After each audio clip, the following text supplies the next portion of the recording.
Aquesta tarda s'ha fet una jornada de portes obertes al CEIP l'Escolapi, tal com va fer l'altra escola de primària, el CEIP Empúries, dimecres passat.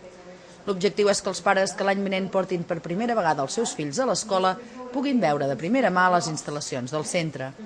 Avui la directora de l'Escolapi i algunes de les mestres han anat mostrant les aules, explicant quin és el funcionament intern de l'escola i exposant els serveis que s'ofereixen. Recordem que des de la seva inauguració el CEIP l'Escolapi ha anat ampliant el nombre de cursos. Ara, amb el centre acabat i les aules a punt, la capacitat d'alumnat es veu augmentada considerablement. A partir del curs vinent es donaran classes fins a 5è. Bé, avui a l'Escolapi hem fet la jornada de portes obertes.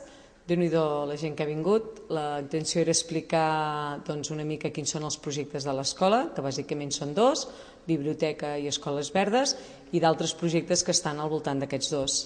Un cop hem explicat una mica això, després també ha vingut un representant de l'AMPA que ha explicat una mica quina és la tasca de l'AMPA i quin és el paper que tenen en una escola.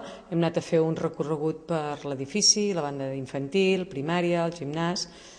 Jo crec que la gent ha quedat contenta, tenim un bon edifici i val la pena ensenyar-lo perquè està molt bé.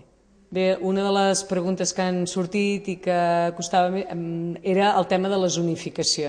Clar, el primer any nosaltres teníem una zonificació que era bastant més àmplia. Aquests darrers anys s'ha hagut d'acotar perquè hi havia més alumnes. Nosaltres només som d'una línia, per tant, el màxim d'alumnes que podem agafar són de 25. I llavors hi ha alguns carrers que ens queden partits com per la meitat i que llavors el pare tenen el dubte de si cap aquí, cap allà.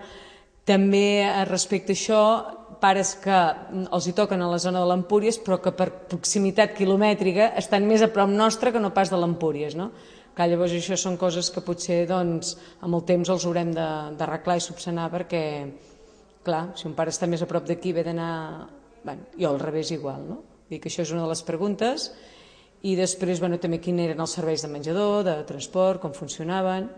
Bé, jo penso que se'ls ha donat una bona informació, llavors els hem donat un tríptic amb tota la informació del centre i llavors també hem vist que hi ha gent que entra a la web i que això també està molt bé perquè allà hi ha molta informació del centre i es poden enterar una mica del que hi ha, del que fem, i això és gratificant per nosaltres perquè ens porta molta feina, però si la gent s'ho mira val la pena, que és aquesta una mica la intenció, que la gent sàpiga.